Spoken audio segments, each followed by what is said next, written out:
Ghost stories. We don't really have anything like that around here. We do have the story of Jacob. That's about as close as you'll get. You really want to know? Well, I'm not supposed to tell you, but alright. Just no interrupting, please. I don't have the patience for that.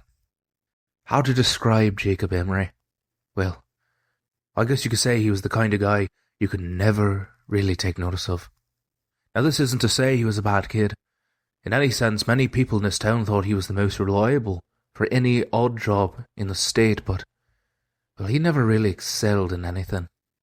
He was the living proof behind the statement, jack of all trades, master. And most of this was due to his own lack of will. He dabbled in about near everything this town could offer him: automobiles, radio operation, store management, whatever. But he never stuck with anything.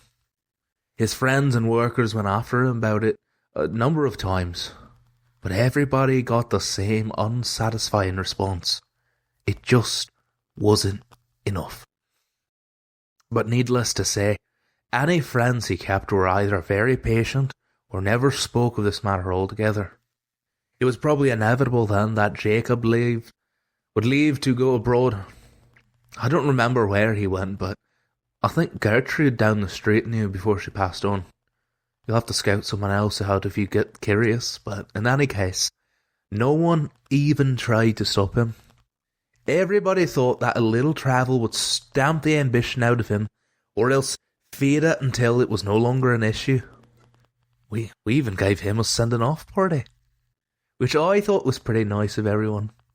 But anyway, he was gone off for 6-7 years. I can't remember. You'll have to check with someone else about that too. But anyways, he came back, and eventually, and he had changed. It was obvious to everybody. He was amicable, energetic, all smiles all the time, and we quickly learned why. He showed us a little souvenir he brought back. It was a solid black stick, the length of a pencil, but the texture was chalk. We all wondered why on earth such a little simple thing would prompt such a spring in his step until he gave his demonstration.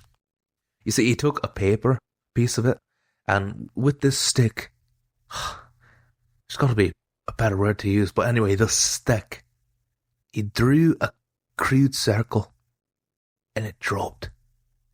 The bloody thing dropped, and it rested on the border of the paper like a stone. Now, it didn't leave the paper, but it acted out on it, sort of like an old movie projector on a screen. Look, I know it sounds crazy, but if you feel like playing the skeptic, then you're going to have to leave a man alone to his craziness. But I knew what I saw. Even if everyone's been hushing up about it, that stone he drew dropped. In fact, he even passed it around the paper, and it was as it was being passed, it rolled around as the paper got tilted. None of us had any words for it. What was there to say? But anyway, he continued drawing demonstration after demonstration for us. Stick figures in various pageants and plays, doing everything from fighting each other to making perfect human periods. We all thought it was incredible. That was all the go-ahead he needed. He announced that he planned to put on shows to pay for rent and food, where he would draw anything the crowd members wanted. That we talked to some length about. And he eventually convinced that it would be safe, his drawings ethical, and the practice lucrative and unique, and that attention would not go anywhere outside of the town's borders. Aye, poor Jacob. If I hadn't been so swept up in that moment, I might have read the signs right then and there and saved the sorry son of a gun by snapping that terrible thing in half. But I was younger. We all were. And we saw no problem with him encouraging him with what we all saw as an incredible experience to be shared with everyone else. Now, he didn't have any big radio station or television connections, mind you, and the internet didn't come across for another decade. But he did what all people on a shoestring budget would do. he advertised his show with flyers. Flyers might not be anything to you city folk, but in a small town, they gain a fair glance over from time to time. And what's more, was Jacobs managed to stick out by having the little figures jumping up and down and whatnot to get people's attention. His first show must have gotten nearly 60 or so people. Probably a lot more than that. And his shows were fantastic. Some would shout out a scene from a play or a comedy sketch, and Jake's hand would fly all over the white wall like a bird. He'd been holding back when he made that stone, that's for sure. His illustrations were all spot on. He could make an incredible human figure in minutes. And come to think of it, I don't remember any of his scenes lasting more than 10 minutes to make. They were all really well done too. They weren't too long, and you could only see they were top notch. You could only see a knight, or you could see a knight charge a castle, and Jacob would draw the castle's interior as well, and like a wedding cake split down like the middle, so you could see the knight scaling the walls, and he fought his way through the levels of the dungeon, and he'd fight back out with the princess, and making a leap and jump off the castle onto his getaway horse, all in complete silence. Realistic? No. But that was part of the appeal. None of us went in there expecting something real. When a scene or a sketch was finished, either the characters would leave off a wall or he'd cover the wall with white paint. That was good, in a way. The guy had these little shows a time limit, so that when he'd finish up with all 4 walls in the room, everybody knew that the show was over until the paint dried. Jake. Poor Jacob, meanwhile. He was changing in a bad way. I'd mentioned that upon his return he became extremely energetic. Well, all that energy, that vital or fervour or whatever you want to call it, I never left him. Not for an instant. Far from it. It seemed to grow in him, and he enjoyed it all too much. His eyes grew wider.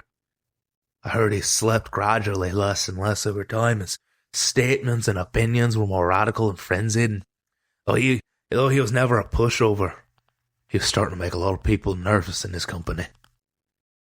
A month or 2 passed, and Jake's audience grew, man, like a wildfire. Nearly everyone in the town paid to see Jake's art in action, and he had to rent out larger and larger places for them to sit. He now didn't stop after one scene was done. He moved directly on to the next and put on the next blank space on the wall. Sometimes to the intriguing effect causing scenes to mingle together with the crowd. Oh, they loved it. The subject matter got more wild and moral though. The monsters grew more bizarre and creative. The fighters using more impossible weaponry, all for the sake of the crowd's interest. And Jake got steadily more indulgent, which we'd figured was from all the money he was making. And he became a drinker. And a womanizer. And in case you're wondering, neither of which got rid of that vitality, by the way. Some of these women claim that they'd woken up in the middle of the night to see him scribbling that little stick on a drawing pad. A gigantic grin on his face, and while most of them said that they'd assumed he was drawing them in the nude, there'd been rumours one of them glanced over at the notepad. It was anonymous. Few supposedly said that those drawings absolutely weren't nude photos. Neither of them, whoever they are, will say what he was drawing. Don't bother asking for those notepads or flyers, by the way. They're all gone now. I'm getting off track, but the point is, he was hitting the bottle hard. And that's important, because it was that drinking that eventually ruined everything. It was one night, at one of his performances, as he walked into that cheering crowd that he knew, it was almost immediately apparent to everybody in that room that he was completely drunk. In fact, I know because I was in the front row. I could smell the bourbon on him from about 10 feet away. And that show started.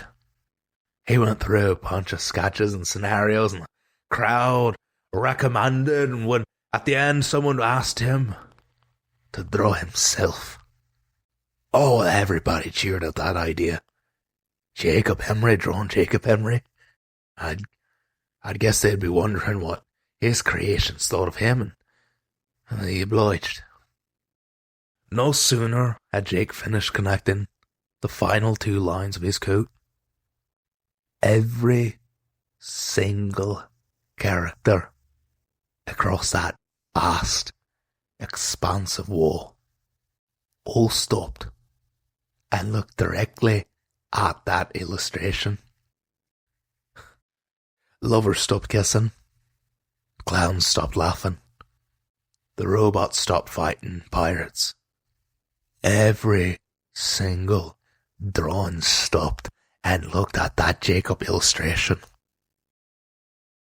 You heard a pin drop in that crowd. All the cheering died instantly.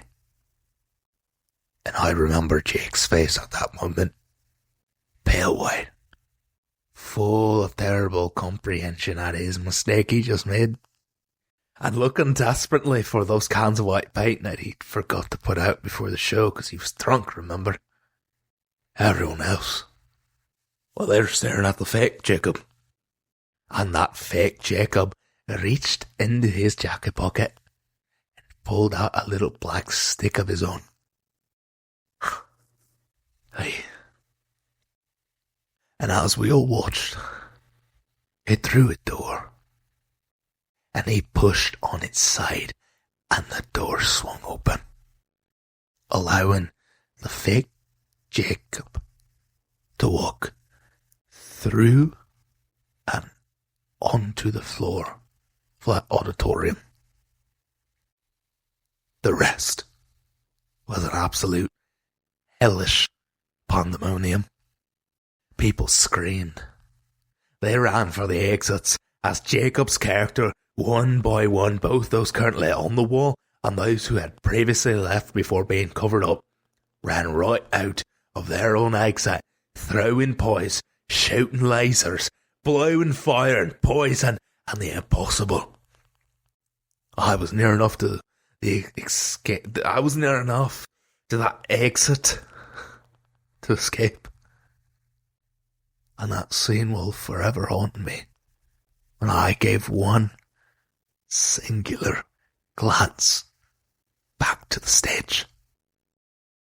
Jacob Emory was being dragged by his creations, kicking and screaming through that wall that his copy had made. The auditorium burned down, obviously enough, but I had no idea how many characters escaped. What happened to the fake Emory? Or how many people died? I don't know. The fire brought the fire department, obviously, from the nearby cities up to about over 100 miles away. They in which turn brought the police force, which brought the government, which hushed everything and everyone up. They took the flyers and any art Jake had made and swore everyone to secrecy or else life detainment. And that fire was blamed on a cigarette in the garbage during a basketball game. We don't even play basketball in this town. We all eventually went on with our lives. And Jacob was made to have never existed. They took his files, public records, gone. Nada. In retrospect, I realised everything. Jacob hadn't been creating those illustrations. Illustrations don't move, much less act or attack. They're just images people see. Shadows made to look like real things. But Jacob, though, with that little stick of his, he was creating life. Actual thinking in some alternate dimension, using a power that was never meant to fall into mortal hands. And in a weird twist of irony, he got drunk on that power. Maybe his punishment was probably more well-deserved, but incidentally though, the government screwed up on 2 different accounts. They did a good job silencing everybody, but the proof remains. Wonder why? The ruins are still there, you know. The auditorium's ruins. I hear they're going to start reconstructing soon, which will wipe out any remaining evidence someone can definitely see, but I went back there once. About several years after the fire, just once. Amidst the rubble. Covered in ash. I swear to you I saw something squirming. I looked closer. And it was Jacob Emory's hand on that wall. Exactly how it had been 3 years ago. Sweaty, but calloused, I remember. But it was constantly flailing around, as if that body it was supposedly attached to was still writhing in flames. That was mistake number 1. Mistake number 2 were those creations. Like I said, I don't know how many escaped, nor how many the government agents found and got, but I'll say only this. Those tall grass meadows are on the outskirts of town. Do yourself a favour. Don't go into them. Ever. You were asking about those white figures you'd seen at night, right? Like I said, my dear boy, this town doesn't have any ghost stories.